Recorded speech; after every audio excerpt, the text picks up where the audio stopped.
Welcome to Next Play. What's going on, everybody? Welcome to Next Play. Today we got special guest, Northwestern quarterback Ryan Hilinski. What's going on, my guy? What's going on, Owen? Appreciate you having me on, my guy. No doubt. Of course. Especially during camp. Yeah, go ahead. Yeah, especially during all this. You too, Miss Kate. Thank you for this for sure. No, I love talking about this stuff. It's kind of like the little secret gem to sports, that athletes don't tap into. So I feel like it's needed for sure. So I appreciate you guys, 100%. Glad to have you. Yeah, and thanks so much for agreeing. And I want to let our listeners know, kind of introduce you a little bit, your accolades. So bear with me as man. You got it. I know every athlete does that. I know. No, it's all good. It's all good. Okay. Originally from California, you have that Cali energy about you. That's a compliment. Thank you. Went to University of South Carolina for 2 years. You were the starting QB in 2019 after the original starting QB was injured. Bummer for him. You transferred after the 2020 season, and you are at Northwestern, been there since 2021, majoring in broadcast journalism. So this is a little practice in that as well. You come from a football-centered family. Both of your older brothers played Division I college football as well. Yes, ma'am. Is that true? That is true. Kelly and Tyler both played. Both were absolute units too. I loved watching them play. I mean, Tyler is 8 years older. Kelly would be 9 or is 9 now. So just like growing up watching them play was like, I mean, they've provided everything for me. They paved the road. Like I just picked up a football as soon as I came out the womb, basically, and then I was a quarterback. Were they both quarterbacks? Both were quarterbacks. Yeah. Oh yeah. Yeah. So all 3 of us were quarterbacks, and like to fit in or to connect with them, I was like, okay, I'll play quarterback, and then they were just so good at it, and they loved me so much that like I just got poured into by them and my parents. So like it's been a long journey for sure, but I'm thankful for it. So that's kind of where it started, but you were a 4-star recruit coming out of high school. So even though your brothers brought you into it, clearly you have some incredible talent there. You don't just they don't give you that 4-star, rating unless you're legit. They don't just hand that out. I know. Right. You received offers from 30 teams and accepted the scholarship, like I said, South Carolina. Started in 11 games your freshman year, completed 58.1% of passes, and finished with 11 touchdowns. And you helped them set a school record of 775 yards of offense and a school record of 493 rushing yards. Did you get beat up on that? The running? I don't think I had any of those rushing yards. It was all passed. I was excited about like that year. Only stat I cared about that year was just like consecutive or it was like single season record for consecutive passes without an interception. And then my first interception came on a tip, like right through our receiver's hands. And then I was like, I can't count those. Yeah, so it's just the way the game goes. No, that was a fun game. I remember that game. That was against Charleston Southern at the total yards game. And that was my first start, actually. Really? So it was. Yeah. How was that? Because did you know you were going to start that game or like? Yeah. You said bummer for that guy. Like Jake Bentley was the guy. Absolute great guy. He had been there playing for a long time. His dad was on staff. He was I think he was our tight end coach at the time. He had a brother-in-law or a half brother that was on our strength and conditioning staff too. So, I mean, he was poised to have a great season. He was a 5th-year senior or he was a true senior maybe. And played North Carolina at Bank of America Stadium up in North Carolina. And I was like, okay, first of all, first game in the Panther Stadium is dope. Like, that's sick. Yeah. I'm more thankful for that. And then after the game, like, he was hobbling around and, like, I didn't really think much of it. And then I went home, like, just any other student athlete would do. I won the backup job, which is huge. I was competing with Joyner at the time, who's a dope guy, too. I love Dak. But I won that job and I was like, okay, like I've got to be ready whenever the time comes. And then I remember I got a call in from Muschamp on Sunday and he was like, hey, I think your time is, it's sooner rather than later. We talked about it preseason a little bit just to be ready in case it ever comes up. And it literally came up the second game of season. And Dan Warner, who was my quarterback coach at the time, told me, it was go time. And I'm actually thankful it was against Charleston Southern. They're a great team, of course, but like our guys were just ready to go. They were reared up. It was a hot 3:30 kickoff against them, and we ended up winning 72-10. So that always helpful. But then my next start was Alabama. So that was a little bit more. I got some questions about that. We'll take into no doubt. Sure. Sorry, that was a long answer, but yeah. No, I just like that. I get to relive the days. Well, Alabama, I'm going to let Owen take that. And so, yes, like I said, transferred to Northwestern, led the team there, threw for 100, and 6 touchdowns in 2022. 2023 completed an 85-yard touchdown, the 3rd longest in pass play. I was my only program history in the season, actually. I was 1 for 1, 85 yards and a tutty. So, and that's all thanks to Joe Hyman. He did everything. It was a screen pass to Joe, and then no one needs to know that. No one needs to know that. I was pumped though. I ripped my helmet off before I did the straps, gave myself a bloody nose. It was great. So I got a question going back a little bit. Like obviously, like my mom said, being a highly recruited quarterback out of high school, like how was that like with the pressure? Like I'm sure you felt like a lot of pressure with that. And like how'd you handle that? Like you said, like 30 offers, all that. No, it's a great question. Honestly, it's really the success came after my junior year. I played as a true sophomore. I think there's red shirts in high school or something. But I played as a sophomore at Orange Lutheran. I actually went to JSerra my freshman year. Met a quarterback coach named Billy Joe Hobart, who was a great quarterback at Washington. He's actually the one. He called me Tater, so like I can say this about him, but he actually did some illegal stuff, like autographs, signings, and stuff like that. And they actually had the Rose Bowl taken away from him. I think one of the years he was there. So he's a great guy. Don't think of that. He kind of just got me started. But going back to your question and the pressure and all that, I didn't really get any of that pressure really because Tyler passed away, who was my older brother, one of my older brothers. He passed away right before I started getting all those offers. And really it just became a blur at that point. It was just, like nothing's gonna phase you and stuff like that. And I was really just all family centered after that. It's definitely a lot to think about for sure. It's a great question, Owen, because I think about it a lot too. And I always say like pressure's opportunity type of deal. So, if you've got pressure on you, that means there's got to be an opportunity or something to do something amazing, and I did have the opportunity to do that. And I wish I could have done way more than I have in college for sure. But I think like pressure really is just opportunity. And I think like it's a great way to look at it. Person you are type of deal. It is a great way. Yeah. And I'm hearing the mindset at that point there. And my dad would always say it's just a game. And he was a coach. And, when you're with him, it never feels like just a game. But what he would save that for is moments like you're talking about, real moments of loss and grief, right? And so I can see why it was not at the forefront, during that. Yeah. Because, pressure for me in 5 years or however long it's going to be paying mortgages. It's going to be getting a job. It's going to be doing this and that. And it's just the real world. Like, this is just the game type of deal. Of course, it's life. To me and a lot of other, this is all I've known for 23 years, really. So it'll be fun to experience stuff outside of it, but man, I'm going to miss it once it's done. Yeah. So how did you then, Ryan, decide on, given kind of the heaviness during that time, how'd you decide to pick on South Carolina and to go there? No, that's a good question. It was actually Washington State was a school that Tyler went to. The Cougs. We love the Cougs. We actually play Washington at Washington, so that's going to be.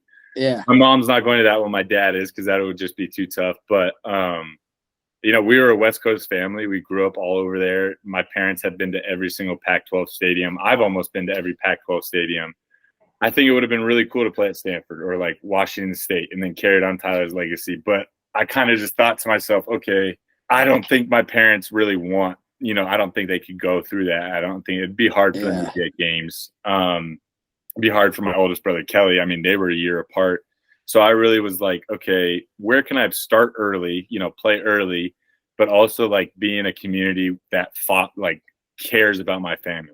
And like South Carolina, like they reached out to my family, like, and just provided so much help and like love, like at the current time, that I just couldn't be more thankful for the people there, because like my mom and my dad have gone through it, and just the outreach that we got from fans there, like people we'd never know, kind of just made us feel like family. And like, obviously there's recruiting pitches and stuff like that. It flips pretty quick once you step onto campus, coaching wise and like all that stuff wise. But the people there never changed. Like they still haven't changed. Like they still reach out about Hilinski's Hope, say they miss me playing at South Carolina, all this and that. So I really think it just comes down to what I wanted for my family and like what I also didn't want for them, type of thing. Sure. And then playing time was a huge thing too, I think.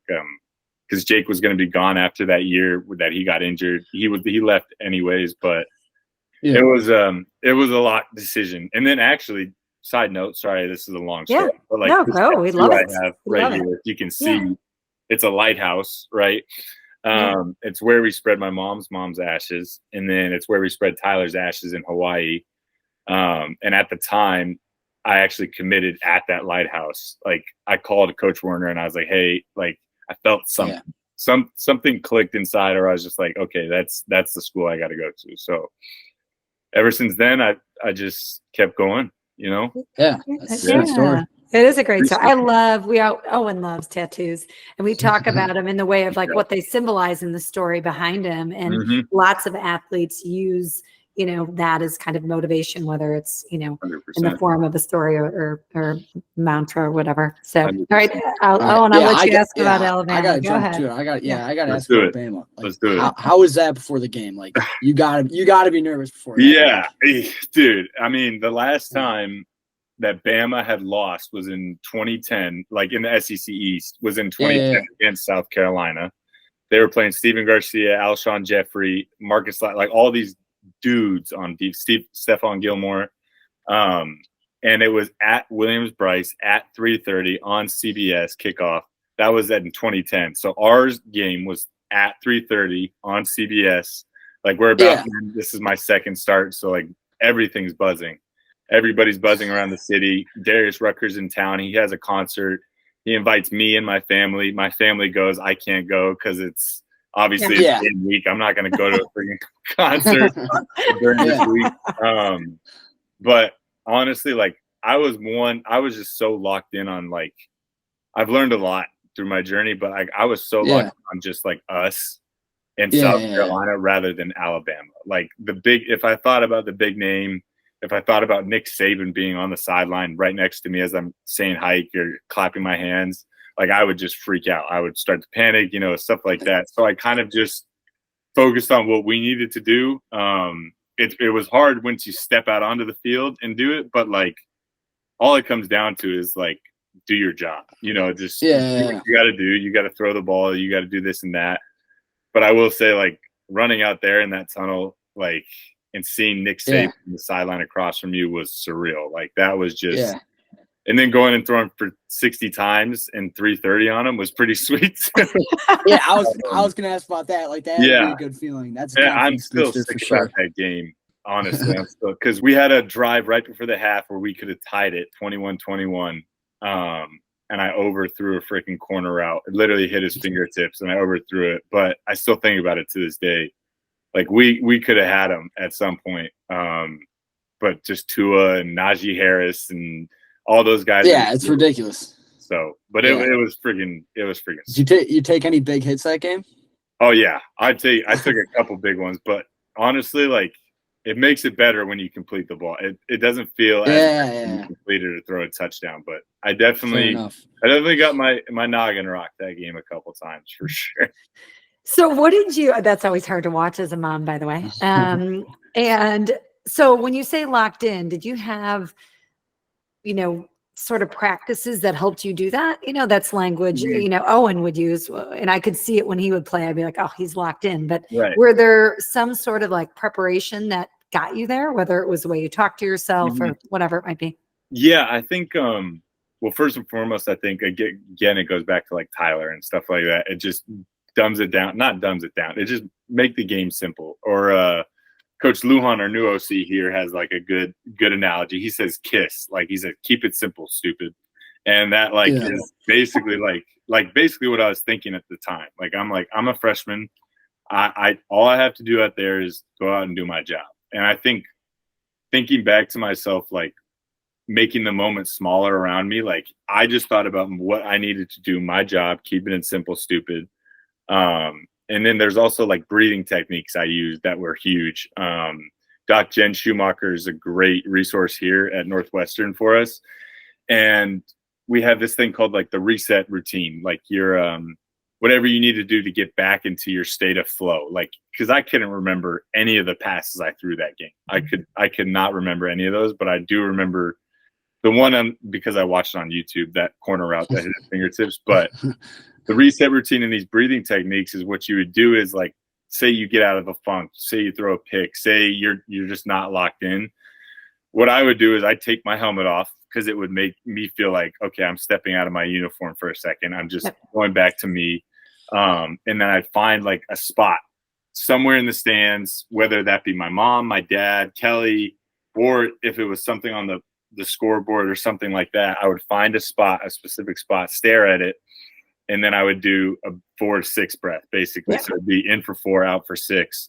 And I literally did that a couple times, like 6-4 or 4-6, like a couple times, and I was immediately like back into it. And then there was another one that I developed eventually where I just start touching my tattoo.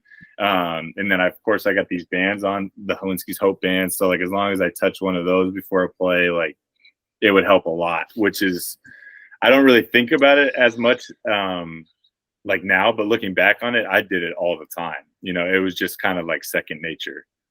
Yeah, intuitive to you. We talk all the time as mindset coaches around using your senses as a way to come back. And a lot of athletes, if you watch them, they do it sort of like you're saying without thinking, but 100%. It's just a way, right, to like get out of your head and into to ground you a little bit, remind you that, it's just the game type of deal. Like you still smell the trees down the road, you know, you still see the blue sky, like nothing's changed. Right. You know, so it's good. For sure. Okay. Well, speaking of change, you led that nicely for me. How mentally is the shift from being, the guy on the field, the starting QB, to transferring and, the head shake already, where I'm going. Yeah. What's that like? Because every athlete at your level is used to being the guy, right? And so, 100%. I mean, true freshmen coming in are used to being the guy in high school. That's their town, everybody knew them. They're the guy, they're this and that. And then you get to university, there's a bigger, badder wolf. And like, honestly, like transferring from South Carolina to Northwestern and going up through my ups and downs here for sure has been so tough. It's been extremely tough, to be honest.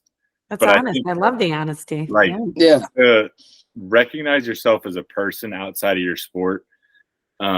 It's just what you do. It's not who you are. Like, that's easier to say out loud. I still don't know. Like, I'm still working on finding out who I am as a person completely and fully. Because football, I mean, this is all I've done. This is all I've known. My brother's the same way. It's all my parents really kind of they've done a lot for me through this whole process, but it's kind of all they've known. And they just want us to do what makes us happy, of course. But the transition has been extremely difficult. And I've had to lean on a lot of people in my life, like obviously my family, but I always say, like, even Jesus needed help carrying his cross, and Simon helped him. So like, I think it's just huge that people should recognize, like, hey, you're more than just a sport, like you're only 1/4 of the way through your life, and you're panicking because, your sport's like you got a family ahead, you've got a job ahead, you've got like so much life ahead. Obviously it's a great time to be alive right now, for sure. Not saying it's not, but it's just the perspective. Yeah. Okay. Yeah. How's that mindset though? Like being a backup, obviously, versus, you've been a starter, like going into the games, is it tough? It's got to have some challenges, like being the backup, just like, I have no idea when I'm going to get tossed in here. Like it might be, next game, it might not be the entire year. Like, how is that, like, staying ready? 100%. I think that's like, again, it comes back to leaning on others. Like the there's a teammate I had when I first got here, and I was a backup. And I was like, dude, like, I'm not locked. You know, I'm just this or that. Actually, I redshirted, and I ended up still playing that year. And I remember I went in. Thankfully, it wasn't a situation where they needed me crucially, you know, but they wanted me to play because the new redshirt rule just changed. You could play in up to 4. And I remember going, and I was just embarrassed by my performance. Like, I was just sick to my stomach, it wasn't that bad. I didn't throw like 3 picks or something like that. But like I just had MAs and like a ball location, like stuff like that. And I was like, dude, like that is something I never want to happen again. You know, like, especially if the guys around me are relying on me, like something bad goes down and you're the backup and you haven't been working or locked in, like people are going to see that, you know, people are going to notice. And then that chance, that one opportunity that you had, you know, is going to slip away and you might not ever get it again. So I think like that's a way to look at it. Obviously that's a little bit more fear tactic wise, but then going back to like the teammate, like one of my teammates, I was like, I need your help to keep me locked in. And so we just went over film like every week together and we just talked to each other positively. Because that was one thing like I wasn't good at was positive self-talk. I'm still not good at positive self-talk, but like it is life-changing. Like when you go from negative self-talk to positive self-talk, like it helps so much. And it just actually, it it kind of just happens naturally, become a better person or the person you're talking yourself to be. Long-winded answer, but there you go. And I appreciate that one for sure. Yeah. I could have used. It's tough to stay locked in, bro. Like I couldn't. I still having trouble with it sometimes. You know. There are certain games like when I played basketball back then. Like if I was coming off the bench, I'm like it's 6 minutes in the game. Like I can't. I can't even. I'm not locked in at all. But you have no idea what could happen in those. You know, those 6 minutes or whatever it is. Yeah, exactly. I'm with you, bro. For sure. Don't you think, and also there's a parallel, I feel like, when you add more things to your life, right? Your identity, like you saying, like being all football. For Owen, it was all basketball. And I watched that for him too, when he stepped away from the game and how there's this like a little bit of a crisis, you know, that. 100%. I mean, yeah. 100%. It was a big crisis. Yeah. No, identity change for sure. I'm with you there. I mean, I don't know what's going to happen after this year, but like this is my last year of college football. So like it's either I try for the NFL, I try for overseas, I try for the CFL, I try for whatever it is, or I move on with my life and I figure it out. Yeah. But like that's definitely something I've been trust me, I've been thinking about for years and stuff like that. So it's definitely something, you know, it's hard to go through, Owen. So I appreciate you sharing that, bro. Yeah. Okay, so you talk about your family, so amazing, and I've gotten a chance to know you a little bit before this podcast. Yeah, and I love the work of Hilinski Hope. Maybe you could, tell us a little bit about it. And, I think it kind of goes back to Owen's. Sorry, I don't mean to cut you off. No, you didn't at all. It kind of goes back to Owen's question about Alabama. Like that was my second start, right? And oh my gosh. It was the first play. So we started this thing because Hilinski's Hope had been going after Tyler had passed in my junior year. And Hilinski's Hope, for anybody who's listening, is a nonprofit organization that helps the mental health of student athletes in crisis, basically. And they're like, we started off in college. Now it's gone from youth all the way to college and post college because that it's okay. To help student athletes realize that they're not Superman, that they bleed the same color blood that everybody else does. They, they live in the same world everybody else does. And to realize that and to be okay with talking about your feelings and stuff like that, that's what we help for. But going back to what I was saying, Alabama was the second start, first game that we did this, but it was the first play of the second half. So coming out, I was on offense, and I'm standing back there. There's 80,000 people in South Carolina at the stadium, you could hear a pin drop at this point. So what they would do is they'd hold 3 fingers up, and the whole stadium was holding 3 fingers up. And I'm like about to take the snap. And then I look to my left, I see Nick Saban over there holding 3 fingers up.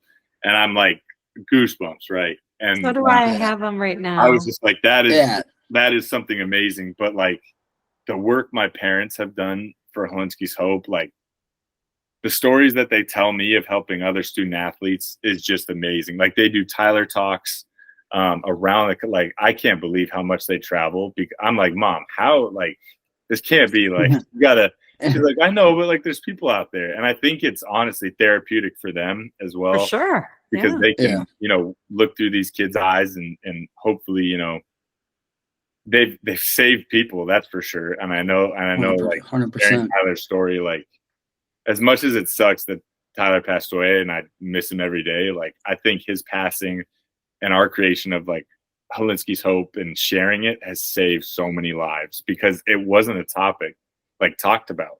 And now that I'm in this world of depression, anxiety, and suicide, and all of these things that are going on in the student athlete realm, I've realized it's such a prevalent issue, and like absolutely all this stuff is needed for sure. Yeah, to normalize it, because there's an idea of a face, right? And 100% that people always have, right? Like that it looks a certain way. And then, 100%. Even all the years I've been a psychotherapist, someone walks in and I love being surprised by their story, and I think that's where you get the opportunity to touch lives like you guys are doing, 100%. and which is super cool. So the correlation, amazing work. And again, Hilinski Hope, check it out. And because I follow you guys, great, really cool work. But the correlation between mental health and the awareness and mental toughness, do you see a correlation there? 100%. Yes. I think, going back to your math, like I was one of those guys. Like I came in my freshman year, and my brother passed away, and I'm playing D1 football as a true freshman. And I was acting like everything's okay. I opened up my DMs to anybody.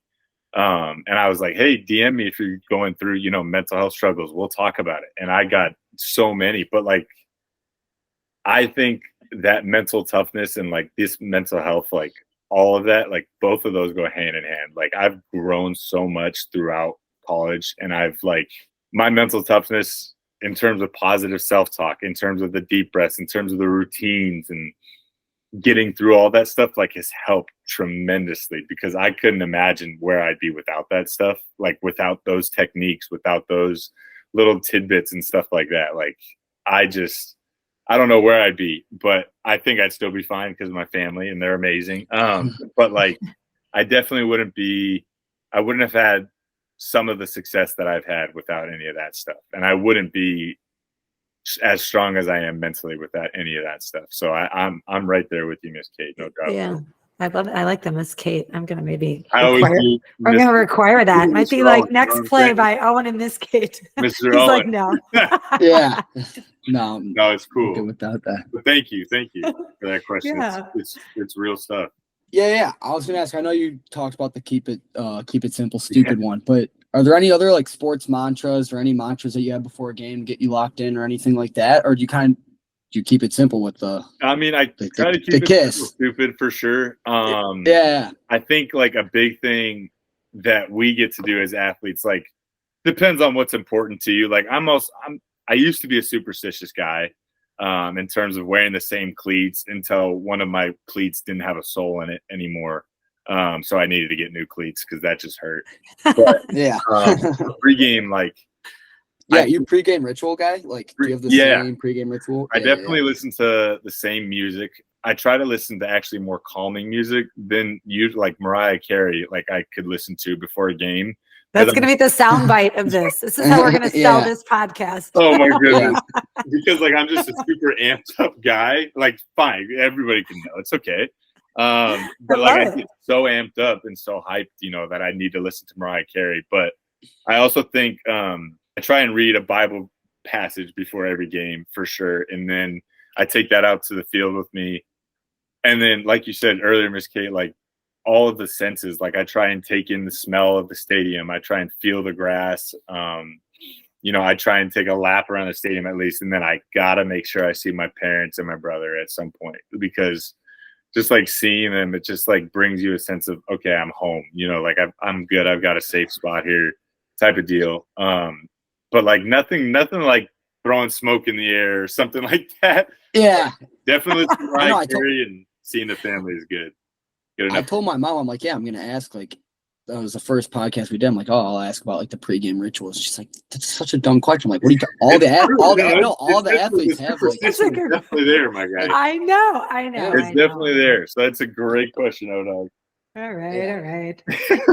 Fine. I'll let him ask every time. We'll leave you alone after that one. Okay, so the celebrations in the end zone. I feel like, can we just talk about it for a minute? Because I don't feel like the quarterbacks, they're not known to like crush that as much as other positions, Well, and Frank Covey's a good family friend. And I love Frank.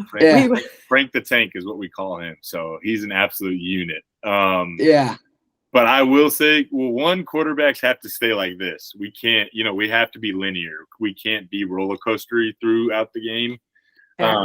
And that's my answer to me just basically not admitting that I'm not a good answer.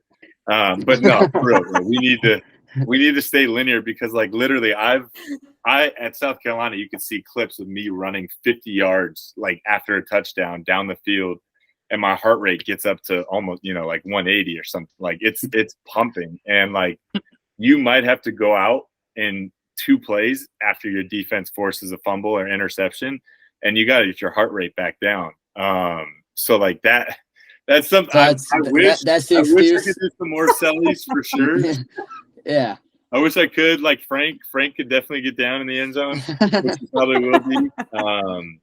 But yeah, we're kind of just like, all right, let's do it again. Yeah. And then we can celebrate afterwards, I mean, that's really on brand though to what we're talking about, like that emotional regulation that, being able 100%. to tap it, right? You need it when you're right. 100%. Because if I got, that goes back to exactly that. Like if I got too high at my freshman year, I had a sports psychologist, Miss Blakely was her name, and she was amazing, and she helped me with the breath and reset routine, because if it ever got too high, emotions ran too high or even too low at times, like I would have to get into that zone. So you're exactly right, for sure. Oh, that's fun. Well, this season, you guys are in different, I know, right? Different stadium.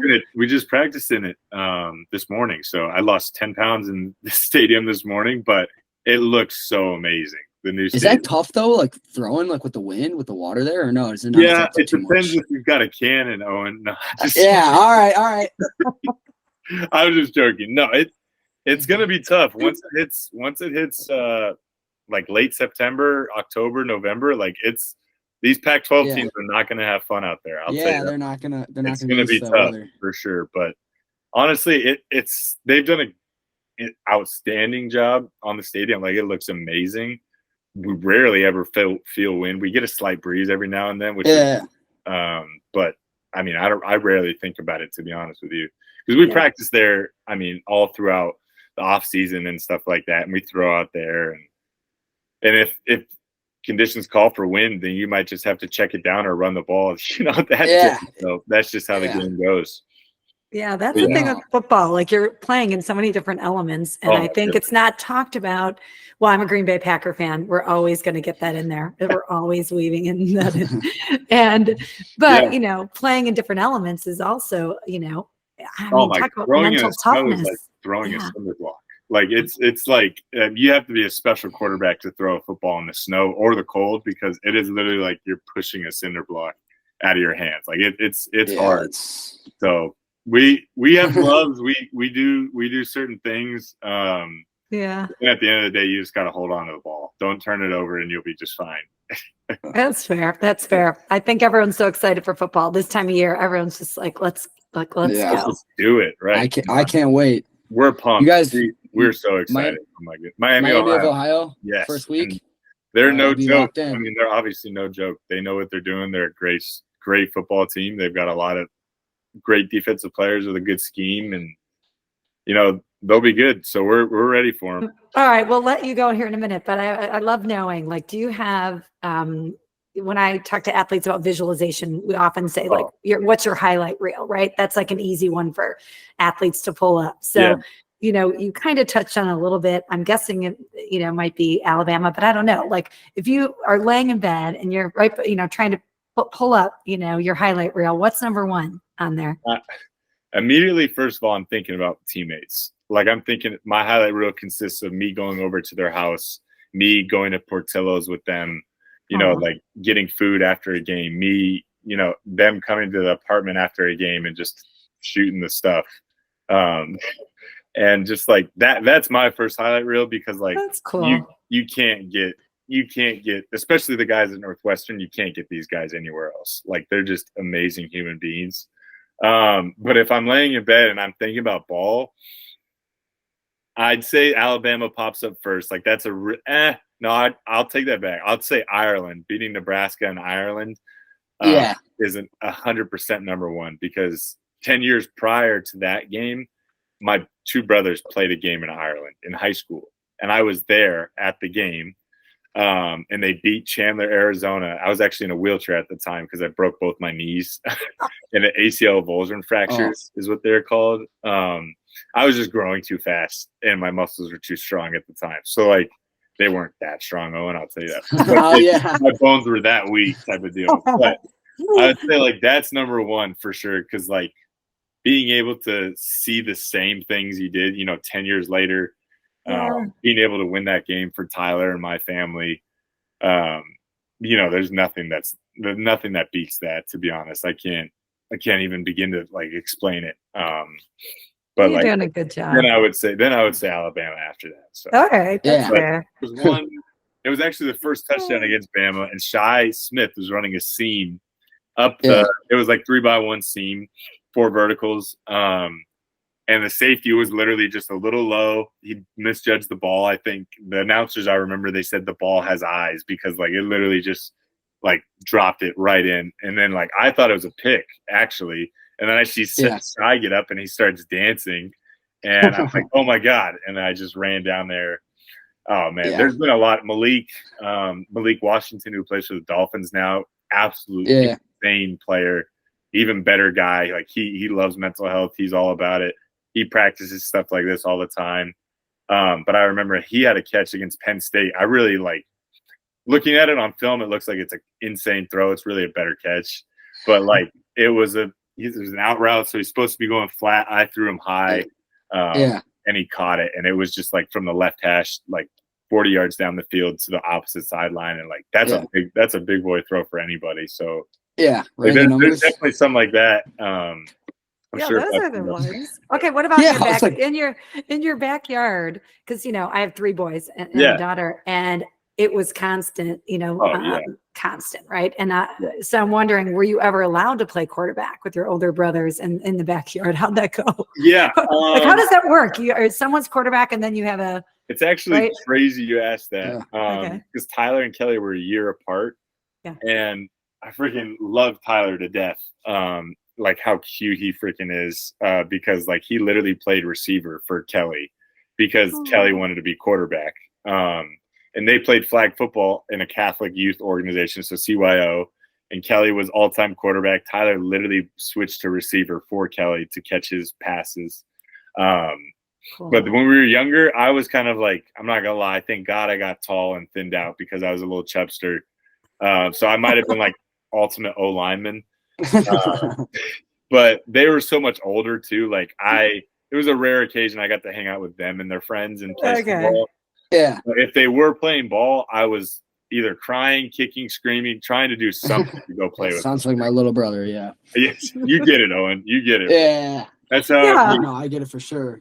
I'm not that annoying, Owen, but I was definitely annoying for sure to that. But that's why you're a good athlete. They always say, the youngest. They got me right. 100%. Yeah. I'm never gonna admit that, though, that the youngest is the best. Yeah, no, I can't. We'll keep working for it, so it'll be good. Yeah. Well, I mean, honestly, we can't thank you enough for coming on, and look forward to watching you. I'll be at your first game, by the way. So turn me up. Let's go. yeah, for sure. Yeah. For sure. So I'll be there. And sounds good. You've been just such a pleasure. I look forward to watching you on and off the field and what you do next. Really exciting to watch that. Maybe a podcast. You said you're going to take over your mom's. Okay. We'll see. United podcast is what it's called. But it'll be good. I mean, I'm thankful for this opportunity. You guys being able to just talk the stuff, and this stuff is important. Like it really is, and it'll help a lot of people. A lot of other student athletes could get a lot from this too. And I just appreciate you guys being so cool about it and taking the time for sure. Thanks, Owen, and thank you, Miss Katie. Of course. Oh, thanks so much, and join us next time on Next Play for another athlete and more tips like Ryan so graciously gave around mindset. And if you're interested, please check us out at Pure Sports Mindset on both Instagram or online. And we'll see you next time. Thanks, everybody.